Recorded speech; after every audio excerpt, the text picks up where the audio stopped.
Olá a todos, sejam muito bem-vindos a mais um episódio do Aeropods. O meu convidado de hoje é o Mário Gabriel Campos, ele que é, não muito surpreendentemente para aqueles que já acompanham o nosso podcast, um ex-aluno do Instituto Superior Técnico e de Engenharia Aeroespacial, mas se calhar o que vos surpreenderá é se eu disser que todos os alunos do curso atualmente, praticamente todos os dias, usarão uma ferramenta para a qual o Mário contribuiu. Ficaram curiosos? Venham então daí conhecer um bocadinho acerca da sua história e do seu trajeto até agora.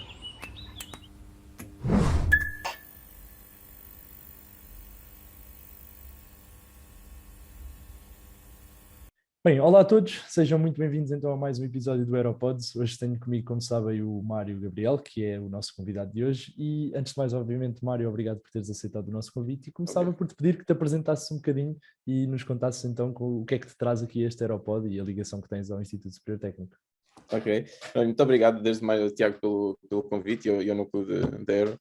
Ahm, eu sou o Mário, fiz o curso, a licenciatura em Engenharia Aeroespacial no Técnico e fiz depois o mestrado na Superior em França. Penso que depois até podemos abordar mais esse tópico.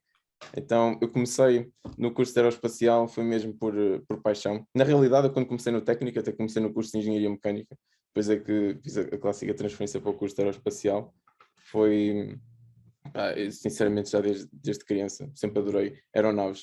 E então, quando descobri que havia um curso no Instituto Superior Técnico, pronto, eu sou do Porto, e no Porto, na altura, ainda o curso aeroespacial não era assim tão conhecido, ainda estava a começar a aparecer nos rankings como um dos cursos com as notas mais altas. E quando descobri aquele curso, eu pensei, pá, isto é exatamente o que eu gostava. Depois lembro que uma vez também fui visitar o técnico, vi as instalações, depois também conheci 2 ou 3 alunos, e pensei, pá, este é um ambiente, estou a adorar, quero mesmo vir estudar para aqui.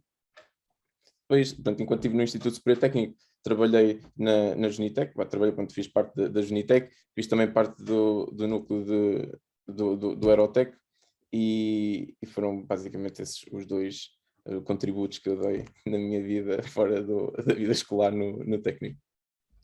Muito bem, olha, começaste mesmo pelo início, que é o que se pretende, e portanto, focando-nos assim então nesse início desse teu percurso universitário, escolheste o técnico, no entanto, na altura em que tu entras para o Instituto Superior Técnico, entras no mestrado integrado em Engenharia Aeroespacial.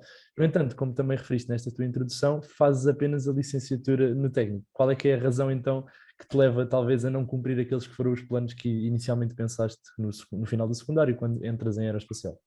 Exato, até porque eu na realidade eu tenho o meu diploma do técnico, não é um diploma em licenciatura em Engenharia Aeroespacial, é em Ciências de Engenharia Aeroespacial, portanto eu acho que no fundo aquilo portanto, não é quase nada, mas, mas na altura eu segui o mestrado, o equivalente ao que era da aviónica no técnico, e porque eu gostava muito de me focar na parte eletrónica, de software, sempre gostei muito de software, e senti que no técnico não conseguia ter uma ligação tão forte à indústria aeronáutica como eu gostava. Eu gostava mesmo de perceber, de pensar, olha, eu olho para um avião, como é que funcionam as redes de comunicação entre os diferentes pronto, computadores, como é que funciona o controle de uma aeronave e pronto, também um bocadinho também se cabe falta de indústria na área de construção de aeronaves, principalmente aviação militar, que na altura era o meu objetivo era trabalhar em aviação militar, era o que eu mais gostava, e achei que na Supaerro, também por ser uma escola de origem militar, que até é uma escola que está sob a alçada do Ministério da Defesa, podia ter uma ligação melhor a esse setor da aeronáutica, também depois com forte ligação com a Airbus, os professores que eram convidados, que eram engenheiros da Airbus, e também o mestrado que eles ofereciam de aviónica era mais vocacionado para software do que aquilo, pronto, do que o mestrado na altura era oferecido pelo técnico. E essas foram as razões que me fizeram fazer o mestrado e não só apenas candidatar-me para Erasmus ou um duplo diploma. Muito bem, portanto, apontaste aí alguns fatores ou aspectos que na altura identificaste no mestrado do técnico que te levaram a considerar que se calhar não era propriamente por aí ou que existiam opções um bocadinho melhores. Faço-te agora a pergunta, antes de avançarmos, portanto, para a tua primeira experiência internacional, presumo, quando te mudas para a França, de Sim. se foi também por escassez ou por sentires falta de certas coisas durante o período da licenciatura que te juntas ao Eurotec e à Junitec. Mais ou menos quais é que foram as razões que te levaram a juntar a estes núcleos? Olha, muito sinceramente, a razão pela qual eu me juntei à Junitec foi porque eu adoro empreendedorismo. Ah, e quando descobri a Junitec, eu pensei, bem, isto é genial. Isto é um grupo de malta que gosta de empreendedorismo, gosta de startups, gosta de lançar ideias, gosta de montar engenhocas com eletrónicas e não sei, gosta de comunicar com empresas. Eu pensei, isto é exatamente aquilo que eu gostava de fazer.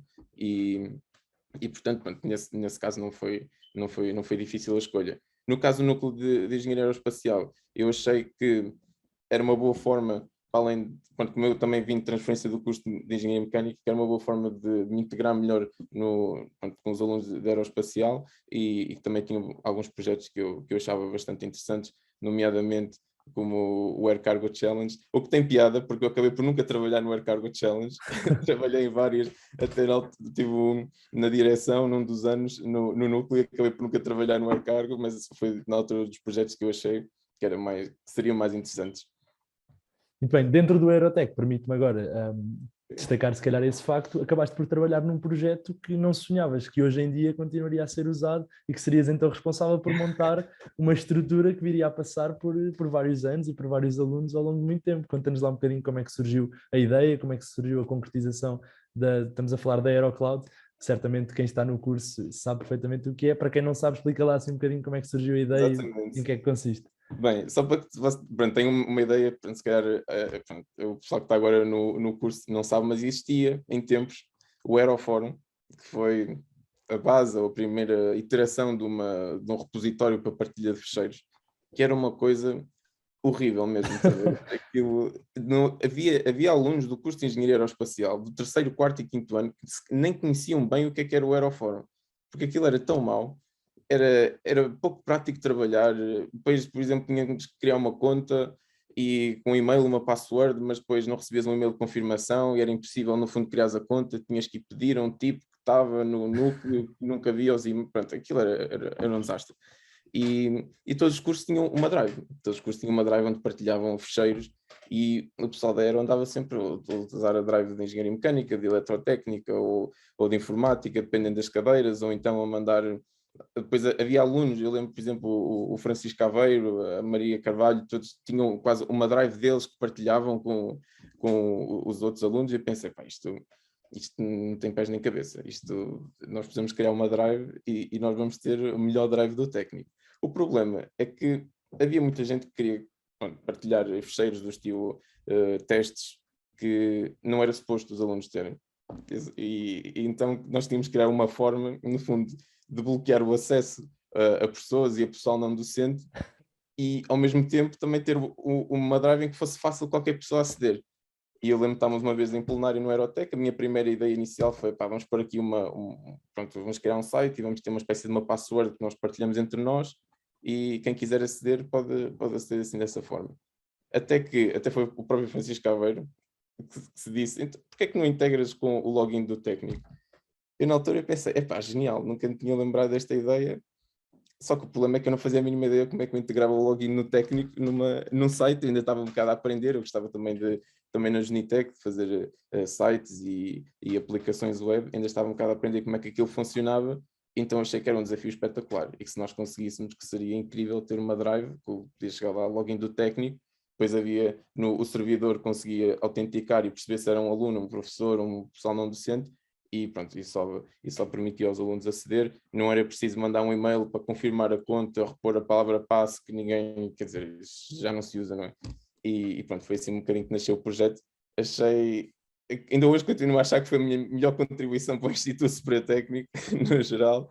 A conta onde a primeira vez que se acede a Aerocloud é preciso permitir que a aplicação veja os dados de X, e pronto, os dados mais básicos, nome, curso, para saber se é aluno ou não. Ainda está na minha conta do Fênix, ainda saber a minha conta do Fênix, ainda tenho lá uma aplicação da Aerocloud e que me diz tem não sei quantas mil autorizações de pessoal que foi usando a cloud até agora. Portanto, não sei quem são, mas sei que pronto, está sempre a receber novos alunos e tem sido, e pronto, foi um projeto bastante interessante e fico muito contente que ainda hoje pronto, esteja a ser utilizado e que ainda achem útil. Exatamente, é uma boa maneira de te irem relembrando a Sim. importância daquilo que se calhar sem Sim. saber na altura acabaste por construir.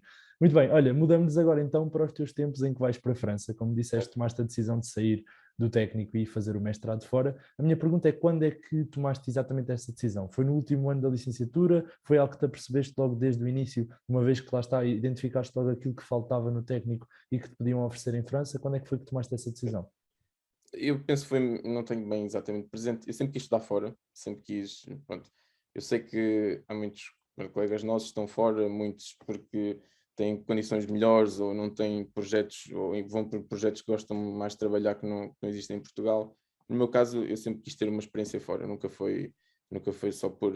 Se me dissessem, olha, tens exatamente o mesmo projeto, a mesma condição de vida aqui em Lisboa, ou em Paris, ou em Londres, onde estou agora, eu preferia, porque eu sempre quis, pronto, viajar, conhecer o que era a experiência de viver noutro país, e por volta mais ou menos do segundo ano, meio do segundo ano, eu lembro que estava na residência e que estava num piso só também com malta da era ou mais velha, e muitas das coisas, pronto, as decisões que eu tomei, neste caso de me candidatar para fora, foi exatamente porque vieram em conversa com o pessoal que na altura estava a candidatar para fazer o Erasmus e os duplo diploma e assim. E eu lembro que um deles uma vez disse: "Epá, tu no teu caso, se gostavas de ir para lá, candidata-te, tu vais para lá, pronto, é uma experiência diferente, não é? Em vez de passares meio ano ou passares um ano na faculdade, fazes o mestrado e pronto, se tens essa vontade de estudar fora, já é meio caminho andado, porque consegues integrar melhor com os professores, com a cultura, e eu achei, pá, realmente isto faz algum sentido.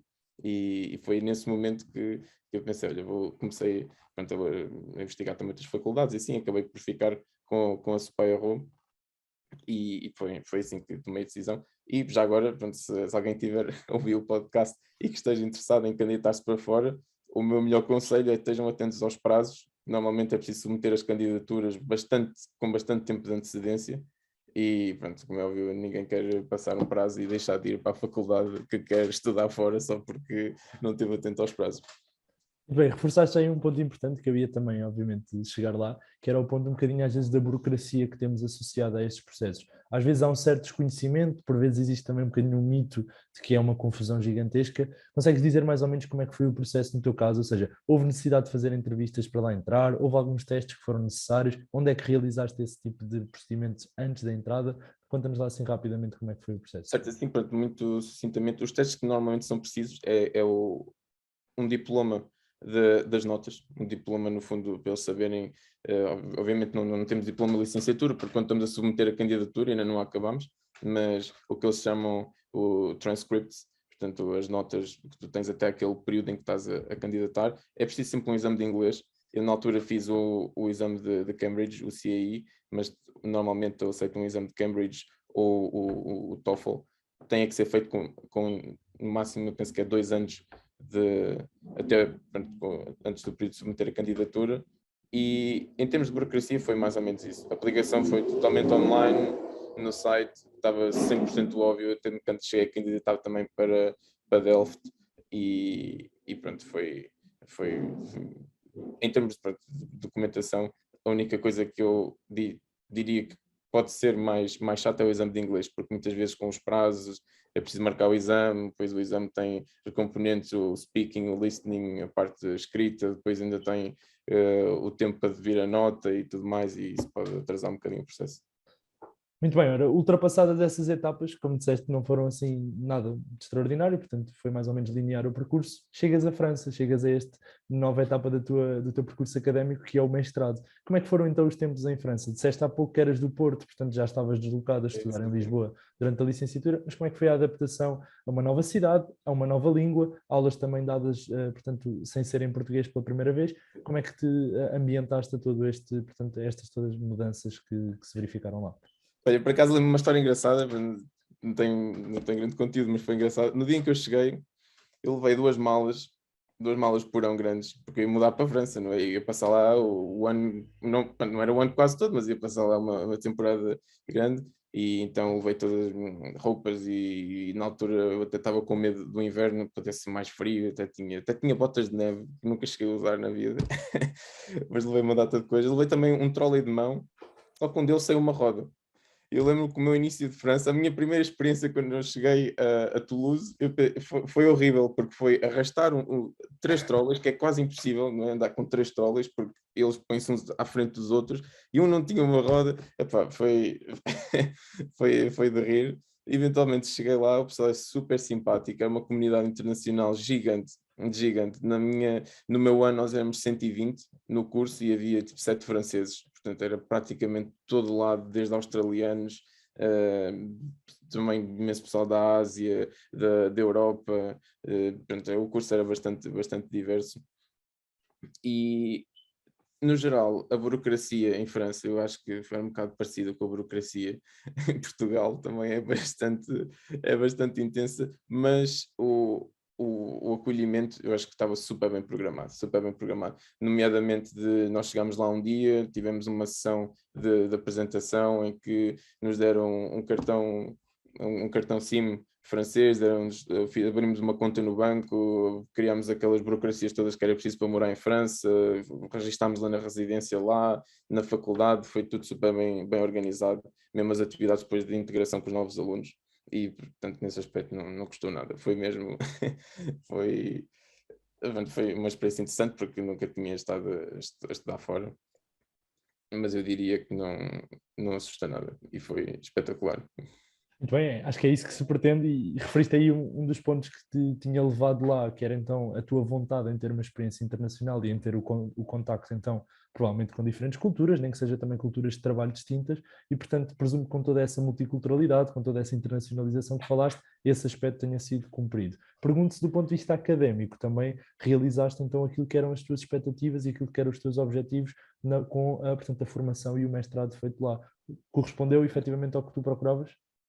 Eu diria que excedeu as minhas expectativas até, porque eu agora olhando para trás, eu não conseguiria imaginar o quão, a ligação tão forte que havia daquela faculdade, por exemplo, à indústria, e nomeadamente no meu caso eu estava muito interessado em aviação militar e até a Airbus, e muitas das pessoas que nós tínhamos, até a grande maioria, ao contrário, por exemplo, da experiência que eu tinha no técnico, em que há uma cadeira, há um regente da cadeira e o professor dá as aulas teóricas e na altura era sempre o mesmo professor, dava o semestre todo. Na SUPEI-RO, imagina, nós podíamos ter uma cadeira que fosse estilo estabilidade de voo e para cada capítulo vinha um professor convidado, um especialista da indústria, que vinha dar aquele capítulo. E o que eu achava interessante é que os professores falavam da aviação e dos programas, por exemplo, na Airbus, eu lembro que tinha um professor que era o engenheiro-chefe de estruturas do A340, ele falava de pormenores de design da aeronave, como, pronto, que era o dia-a-dia dele, que ele trabalhava.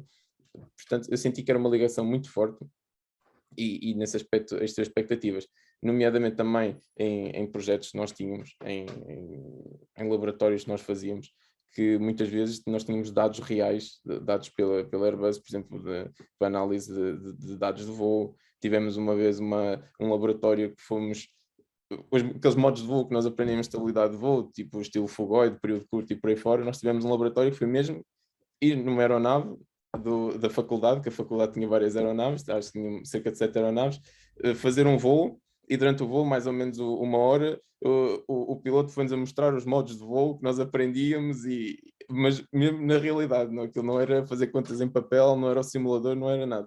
Então eu achei fascinante ter essas oportunidades. E também, já agora se também se posso acrescentar, de conferências, e esse PRO tem uma coisa interessante que é, se um aluno for apresentar um paper ou uma conferência, mesmo sendo aluno de mestrado, eles cobrem as despesas. Há algumas faculdades que só fazem isso para alunos de doutoramento, mas no caso da SUPEI-RO, eles são bastante abertos nessa política, tanto ao professor como ao aluno que for apresentar. Eu, no meu caso, também tive a sorte de poder apresentar um paper numa conferência que era também um dos meus objetivos e eles foram espetaculares nesse aspecto. Bem, não sei se nos queres falar um bocadinho mais acerca dessa experiência que tiveste, ter a oportunidade de contactar com a indústria é algo extremamente interessante e que, pelos vistos, conseguiste obter tal como esperavas, indo, portanto, estudar fora do técnico. No entanto, como tu disseste bem, conseguiste também desenvolver, se calhar, a nível de artigos científicos, que era uma vontade que também tinhas, e provavelmente, avançando já aqui, se calhar, também para o nosso tópico, a nível da tua tese de mestrado, não é? Porque não se conclui, então, uma tese sem o mestrado, aliás, sem a respectiva tese, conseguiste então também lá encontrar boas oportunidades e que te levaram inclusive a ter boas experiências relativamente a isso, não? Sim, exatamente. O que eu achei bastante interessante da Spyro é que é uma faculdade bastante polivalente. Eu tinha, eu na altura que fui, eu fui muito focado com a ideia de eu quero trabalhar em aviónica, eu quero trabalhar com aeronaves, eu não estou super interessado em espaço, mas o que eu achei fascinante, e na altura que entrei, que tínhamos as cadeiras de tronco comum, foi de conhecer mais em específico cada indústria, por exemplo, ter professores que eram engenheiros na ESA, ter professores que trabalhavam em fatores humanos, que era algo que eu até nem conhecia muito qual é que era o tipo de trabalho que se fazia, mas até tínhamos um projeto que era estudar a viabilidade de montar uma colónia em Marte, em que montaram mesmo uma colónia num deserto e tinham mesmo pessoas lá a fingir pronto, que estavam no fundo em Marte, e eu pensei, pá, realmente se calhar isto há outras áreas que eu porventura também gostava de explorar mais. No entanto, continuei com aviónica, tive um professor que me marcou bastante, que foi o meu orientador da tese, me apresentou um tema que eu, na altura, fiquei um bocado, uau, isto eu sou claramente, não tenho qualificações para trabalhar aqui, porque era blockchain e, no fundo, aplicação de blockchain no setor aeroespacial, mas o meu tutor era um indivíduo super visionário, eu acho que ele é uma pessoa que está a viver 10 anos à frente do presente. Ele tem ideias que, sinceramente, até eu próprio, que eu acho que considero-me também, gosto de pensar o que é que será o amanhã, o que é que se vai inventar a seguir, não consigo chegar àquelas ideias que ele tinha. E pronto, na altura aceitei o desafio, tinha sido meu professor numa cadeira, nós já nos conhecíamos, ele tinha aquela proposta de tese e eu fiz a tese com ele e acabei por publicar 2 artigos científicos sobre a aplicação exatamente da blockchain no setor aeroespacial, nomeadamente em programas de vigilância com drones. Muito bem, e são precisamente esses 2 artigos científicos que te levaram então a uma conferência para os apresentares, correto? Exatamente. Foi o primeiro artigo pronto, que eu escrevi. Eu teve piada porque eu acho que esse artigo tem claramente muito menos qualidade do que o segundo artigo. Mas na altura eu até pronto, estava um bocado a pensar, bem, isto se calhar não é assim tão, não tem assim tanto material para ser apresentado, mas o meu tutor disse, não, isto nós temos material para ser apresentado. E na altura no MIT havia uma conferência exatamente sobre blockchain, mas era robótica, mas aplicava-se porque nós estávamos ali a tratar com drones. Só que a data limite para submissão dos papers era passado 6 semanas. E na altura escrever um paper em 6 semanas é quase, não é? É um desafio, e nós não tínhamos nada escrito, nada. Então o meu professor disse, eu lembro dele, disse, queres aceitar o desafio? E eu disse, pá, pronto, vamos a isso. Eu nunca tinha escrito um artigo científico, não fazia a mínima ideia o que é que estava a aceitar, mas a ideia de, pronto, de ir a uma conferência, eu achei aquilo genial. E publicámos, trabalhei imenso em simulações, na altura ainda não tínhamos. Mais tarde conseguimos fazer uma prova em voo, mesmo com drones reais, num dos laboratórios, mas na altura não tínhamos nada, era impossível. Então fizemos simulações e escrevemos o artigo e pronto, submetemos. Ainda me lembro num dia que acordei, peguei no telefone e tinha uma mensagem do meu tutor a dizer ainda estás interessado em ir a Boston? Eu pensei, ok, não acredito, foi aceito e lá fui eu apresentar o paper. Na altura também foi interessante porque conheci pessoas a trabalhar em áreas semelhantes que depois até ficaram a fazer parcerias com a faculdade.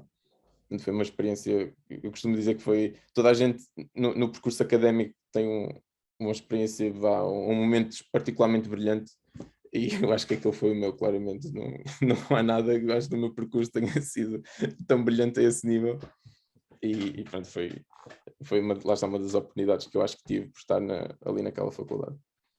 Que é sempre, obviamente, extremamente positivo. E falaste naquele que é, se calhar, o ponto mais alto do teu percurso académico, porque não deste continuidade a esse percurso académico. Foi para ti uma tentação fazer alguma coisa a nível de doutoramento, ou continuar os estudos mais nessa área, ou a entrada no mercado de trabalho era uma prioridade para ti? Tem piada, por acaso nós estamos aqui a falar e pronto, eu ainda não referimos o que é que eu faço agora.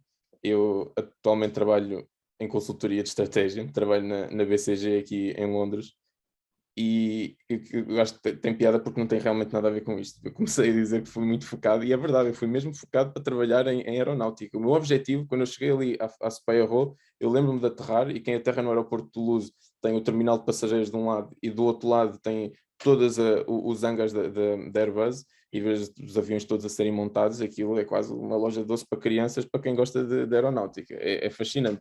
E visitar mesmo eles organizam visitas ao público, portanto, para quem gostar de aeronáutica, eu convido a lá irem. Tem um museu que é genial, tem um espólio espetacular, e pronto, tem piada realmente. Eu depois também ter seguido um bocado o percurso académico, eu achei extremamente interessante a parte de investigação científica. No entanto, isto também depois já mete um bocado mais a minha vida pessoal e portanto, as condições que eu tinha na altura.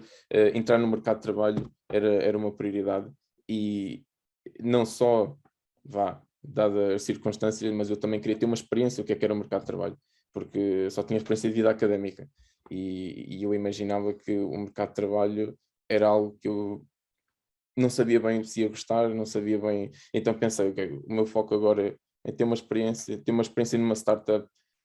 Eu gosto de empreendedorismo, é isto que eu quero fazer.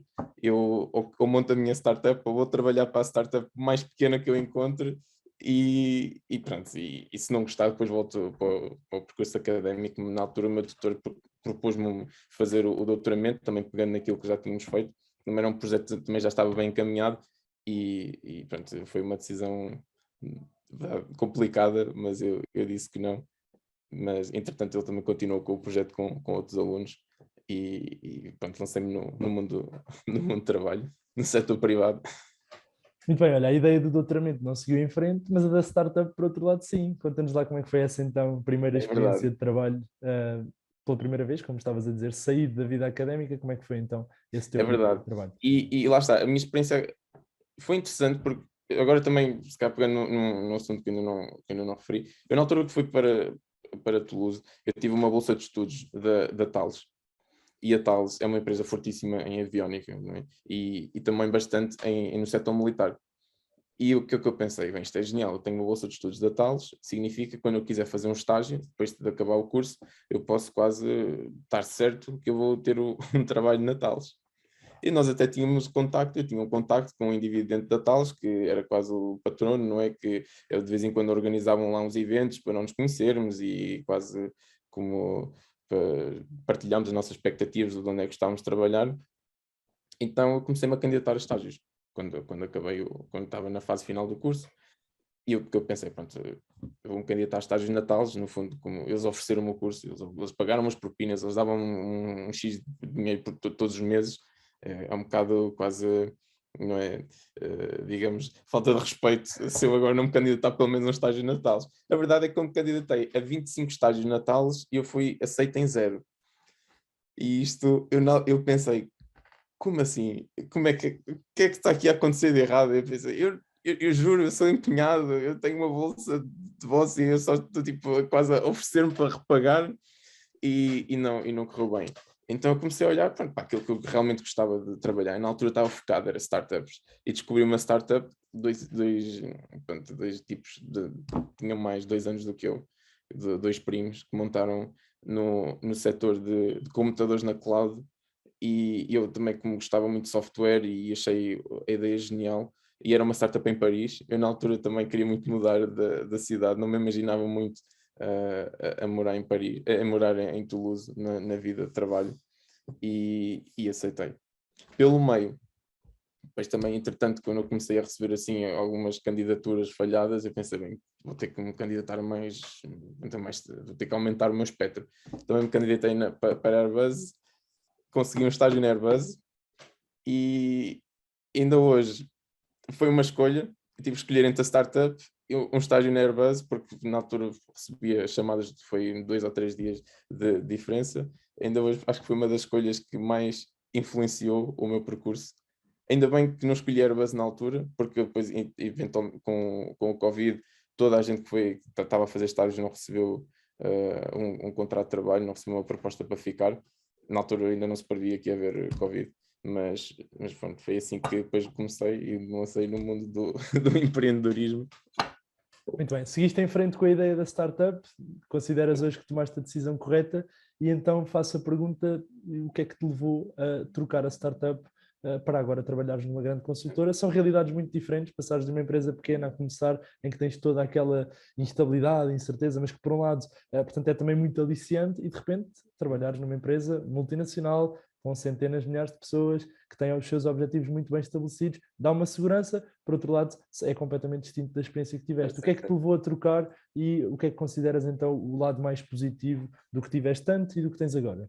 Certo. Olha, eu na altura que comecei, eu acho que sou uma pessoa que não tem muito jeito para medir o risco das vezes das coisas. Quando fico muito apaixonado com uma ideia, quero muito trabalhar numa startup, eu quero muito ir viver para Paris, eu adorava morar em Paris, é uma cidade que eu adoro e isto é genial, eu quero mesmo ter esta experiência. Pessoal jovem, não vou trabalhar, porque eu sempre senti que aquela ideia de trabalhar num contexto muito corporate, com o pessoal velho, mais velho, com as coisas mais lentas, com uma burocracia mais forte, uma hierarquia bastante rígida, não era nada daquilo que eu gostava. E, portanto, eu achei que aquilo era uma experiência genial. Hoje, olhando para trás, reconheço que eu, pronto, olhei para as partes boas, totalmente exageradas, e esqueci-me das partes menos boas de trabalhar numa startup. Eu gostei, e dizendo que trabalhar numa startup é trabalhar numa startup de 3 pessoas no início, depois chegou mais ou menos 7, lá mais para o fim. O que é que eu achei positivo da experiência? Acho que é uma boa experiência para ter no início. No início, enquanto não tem grandes cargos de responsabilidade, de familiares e por aí fora, acho que é uma boa experiência. Achei que deu realmente para ver como é que o mundo das startups funciona. Eu trabalhei na Station F, que é o maior campo de startups do mundo. Tem imensas incubadoras. Conheci imenso pessoal com ideias, desde se fazer um Tinder para gatos até trabalhar em computadores na cloud, como nós fazíamos. Portanto, nesse aspecto, achei que a experiência foi espetacular. Uma startup, como é que se encontra investimento, como é que se monta uma equipa, os desafios que nós às vezes nem imaginamos que há realmente ou que são, digamos, transversais a qualquer empreendedor. Adorei a parte de ter muita responsabilidade logo desde o início, também por a equipa ser pequena. Depois eu acabei como CTO da startup, é o que eu digo, CTO de uma startup, quer dizer, em primeiro emprego é só mesmo, podem ver o tamanho que aquilo que a empresa tinha. Mas também como não havia mais ninguém no início para trabalhar na parte mais de engenharia, eu assumi aquela pasta toda, mas lá está. Nesse aspecto achei espetacular. Poder ter um horário de trabalho flexível, poder também contactar só com assim, malta jovem, empreendedora. No entanto, de aspectos negativos, eu apontaria a formação, porque é muito bonito trabalhar numa startup no sentido em que eh, o scope, não é, daquilo que tu fazes muda muito de dia para dia, porque é um bocado, como uma equipa é limitada, os recursos vão sendo alocados conforme são precisos. Portanto, nunca dá para focar exatamente só numa parte e dizer não faço mais nada, eu agora foco nesta parte técnica. Portanto, em termos de formação, como não há, ou no meu caso não havia o pessoal mais velho, mas nós tínhamos os mentores, mas é diferente, totalmente diferente, por exemplo, da experiência que eu tive na BCG, de termos uma formação quase obrigatória, quase todos os meses, e no início até bastante intensiva, sobre todos os tópicos que são necessários para o trabalho. A startup é um bocado mais aprende por ti mesmo e tenta fazer o melhor de ti. A parte, portanto, também de estabilidade que tu apontaste, eu acho que é fulcral, não é? Naquele caso, nós estamos a falar de uma empresa que nós tínhamos o orçamento, nós sabemos que o dinheiro que cá neste momento no banco, e tendo em conta os clientes que nós temos, isto sobrevive mais de um ano. Portanto, vamos começar a pensar em fazer uma ronda de investimento.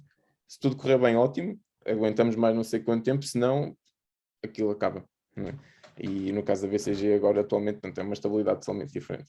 Mas foram experiências interessantes. A startup acabou por ser vendida passado cerca de 1 ano e meio, e também foi um processo super diferente, não é? Lá está, nunca imaginei passar por semelhante experiência logo assim desde o início, mas é uma realidade que eu acho gira. para quem gostar, vale a pena ter no início para perceberem se realmente gostam daquele estilo de empresa, se gostam, por exemplo, de uma startup mais estabelecida ou se então não gostam nada, porque eu acho que não há muito bem aquele meio termo, ou se gosta muito ou não se gosta nada, mas de facto foi uma experiência interessante. Muito bem, hoje em dia trabalhas numa das grandes consultoras mundiais. Isso para alguém que fez um percurso todo em engenharia aeroespacial, que saiu inclusive é do técnico, muito focado naquilo que queria dentro do ramo aeroespacial, que vai estudar para uma universidade onde tinha, como referiste, portanto, todos os doces que qualquer amante daquela área tinha ali então à sua disposição. Acabas por trabalhar numa coisa que, obviamente, tem a sua ligação à tecnologia e a temas que estão, obviamente, portanto, atuais, mas que não é propriamente um percurso de engenharia pura e de trabalhar na área. Como é que te sentes, então, com esta decisão? Sentes que é algo onde queres agora ficar e explorar esse trabalho a nível de consultoria? No fundo, eu vendi a minha alma ao diabo, não é como se costuma dizer. E aqui, por acaso, eu quero fazer a ressalva que eu trabalho na BCG, mas eu sou Data Scientist na BCG. Portanto, eu trabalho, no fundo, como consultor, mas os casos onde eu trabalho normalmente têm uma parte de Data Science e de Machine Learning associada a todos eles. Portanto, eu não sou consultor generalista, porque exatamente foi isto que me atraiu na BCG, foi ter este departamento mais vocacionado a Data Science e a Machine Learning, que é uma área que eu também gostava bastante. No entanto, eu lembro também uma vez estar numa... Isto, pronto, para responder um bocado à tua pergunta, eu tinha a mesma pergunta, porque eu tive uma vez numa Alumni Talk, quando estava ainda no técnico, e havia um estudante, eu não sei qual é o nome, mas eu também tinha feito o curso na Spyro, fez um estágio na Airbus e depois estava a trabalhar numa consultora. Eu na altura, para mim, aquilo não fazia sentido absolutamente nenhum, como é que era possível, não é alguém, ainda para mais que conseguia um estágio na Airbus, como é que era possível ter saído do mundo. A verdade é que eu aprendi duas coisas. A primeira é que o trabalho, o local de trabalho importa. Não vale a pena só pensar, ok, eu vou fazer isto que é o que eu mais adoro, mas no sítio que eu menos gosto. São outros fatores também que precisamos ter em conta. E também percebi que no caso de aeroespacial, eu estar a focar muito naquela área, poderia porventura comprometer o meu percurso noutras áreas, e percebi que também gostava de outras áreas que não eram só aeronáutica. E também para responder porque é que eu não fiquei em aeronáutica. No caso de Toulouse, eu não me imaginava a morar naquela cidade, para ser muito sincero. E eu pensei, bem, isto se calhar não é bem aquilo que eu imaginava. Eu vou ter aqui o trabalho que eu adoro, mas eu depois saio daqui, saio de uma cidade que aquilo, por exemplo, a sede da Airbus é no aeroporto, e que eu olho à volta só tenho tipo campos, não tenho, e eu sou uma pessoa que adora a cidade, eu adoro metrópole, e aquilo era quase como uma batalha dentro de mim. Um lado de mim dizia, pá, eu adoro a aviação, e eu olho para aqui e vejo um A350 a ser montado, isto para mim é genial. Eu olho pela janela e isto é tipo tudo o que eu não gostava de morar, tudo o que eu não gostava de ter na minha vida. E também aprendi outra coisa, que foi, quando estive na startup, eu tive 1 ano e meio a trabalhar no mesmo projeto. E pela primeira vez eu estive focado no mesmo produto durante um longo período de tempo. Porque enquanto estamos na faculdade, no máximo dos máximos, passamos um semestre a trabalhar no mesmo tópico. Uma cadeira dura um semestre, portanto não há, que eu saiba, não há nenhuma cadeira, portanto aquelas têm continuação, mas eu depois de estar 1 ano e meio a trabalhar exatamente no meu produto, eu pensei, isto não é para mim, eu não consigo ter esta vida. Eu preciso de um trabalho em que o que eu estou a trabalhar mude, mas mude drasticamente e muito regularmente. E foi por isso que eu pensei, ok, resta-me as empresas de consultoria, vou ter que vender a minha alma ao diabo, porque a verdade é que eu agora consigo moro no centro de Londres, trabalho no centro de Londres e tenho projetos que mudam. Eu trabalho em projetos que têm duração de meses, 2, 3 meses, projetos que, por exemplo, determinei agora, o meu último caso teve uma duração de 4 semanas. E pronto, para além de toda a vida, eu acho que em específico na BCG tem umas condições de trabalho difíceis de igualar por outro setor e pronto, no geral o ambiente eu acho espetacular, e foi um bocado isso que me fez sair do mundo aeroespacial. Se bem que cada vez que eu apanho um voo eu penso o que é que eu fiz à minha vida, o que é que eu estou aqui a fazer, não é? Trabalhar nisto, eu devia estar a trabalhar em aeronáutica, que é o que eu gosto.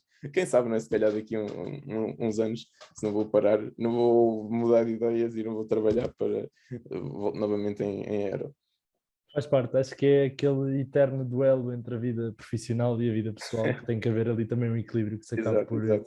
por encontrar. Olha, o tempo passa rápido, sobretudo quando as conversas estão a ser agradáveis, e por isso chegamos mesmo agora à parte final e não nos despedimos sem aquela que é uma pergunta aqui já tradicional deste Aeropod, que é então perguntar-te o que é que tu, Mário, que hoje estás a trabalhar na BCG, dirias ao Mário que em algum momento do seu final de secundário decidiu que era para Lisboa e que era para o Instituto Superior Técnico e ia para a Engenharia Aeroespacial que ele queria estudar. O que é que tu lhe dirias neste momento? Bem, olha, eu sinceramente, essa é uma boa pergunta, mas o que eu diria ao Mário da altura era: não te preocupes a fazer estágios de verão, porque pronto, eu tenho uma opinião, lá está, eu posso estar errado, mas a minha opinião é que enquanto está na faculdade, enquanto está de férias, enquanto tens aquele tempo que pronto, sem fazer nada, é para aproveitar. Eu, se pudesse voltar atrás, as coisas que eu tinha mudado, eu tinha na mesma ido para a França, eu tinha na mesma trabalhar na startup, eu tinha na mesma vindo aqui para Londres, acho que não mudava disso. O que eu mudava era um bocado aquela ideia que nós tínhamos, pelo menos que eu tinha, de que eu preciso de fazer. Pronto, o voluntariado sempre foi uma coisa que eu gostei de fazer, nunca fui para adicionar no currículo, até algumas ações que eu fiz não estão no currículo. Mas eu achava sempre que tem que ter um estágio de verão e tem que ter trabalhar em projetos, em grupos de estudantes, e que o que eu verifiquei pela minha, pronto, humilde carreira profissional é que sinceramente não teve impacto absolutamente nenhum, porque é o que eu digo, eu quando candidatei à BCG daqui, eu dizer Junitec, ou dizer Aerotec, ou dizer, eles sabem lá o que é isso, eles se calhar nem ouviram falar do técnico, e por isso o que eu diria era, aproveitem o tempo, divirtam-se, viajem e se calhar ficava menos estressado, digamos, com criar, pronto, coisas que pudesse eventualmente levar para uma entrevista para me destacar. Porque eu acho que nós, quando vamos para as primeiras entrevistas, e eu senti isso, é quase como se fôssemos para uma guerra sem armas, não é? Porque ainda não temos experiência profissional, ainda não temos nada. E no fundo, eu acho que a postura, treinar a postura, a confiança, tem muito mais impacto do que propriamente ter trabalhado 2 meses, porque na realidade ninguém aprende nada em 2 meses, sejamos sinceros. No CEIA, como eu fiz no meu caso, um estágio no CEIA, pronto, gostei imenso. Atenção, não estou a dizer nada contra o CEIA, mas achei que se calhar a esta altura preferia ter ido surfar ou fazer uma viagem com amigos do que propriamente estágio de verão. É assim, fica o conselho também para reflexão daqueles que possam, se calhar, neste momento, poder tomar essas decisões acerca da melhor utilização do seu tempo e dos projetos em que querem investir. Falaste naquilo que não mudavas no teu percurso, espero que também não mudasses esta nossa conversa a acontecer, porque foi um prazer ter-te aqui à conversa comigo e por termos podido conhecer um bocadinho melhor acerca do teu percurso. Agradeço uma vez mais teres aceitado o nosso convite e desejo-te, obviamente, o maior sucesso na continuação da tua vida pessoal e também profissional, e muito obrigado por teres aceitado o convite. Muito obrigado, Tiago. Foi um prazer estar contigo hoje e pronto, é sempre um prazer voltar a contactar com o Núcleo. Gostei imenso de estar aqui e pronto, espero que tenha pelo menos servido de ajuda a alguém que possa eventualmente ouvir o podcast, e já agora, se pronto, estão à vontade para me poder contactar. Não sei, depois eventualmente quando partilharem podem partilhar também o meu e-mail, se tiverem alguma dúvida ou se pudesse ser útil. Muito bem, assim faremos. Muito obrigado, Mário. Obrigado, Mário. Obrigado, um grande abraço.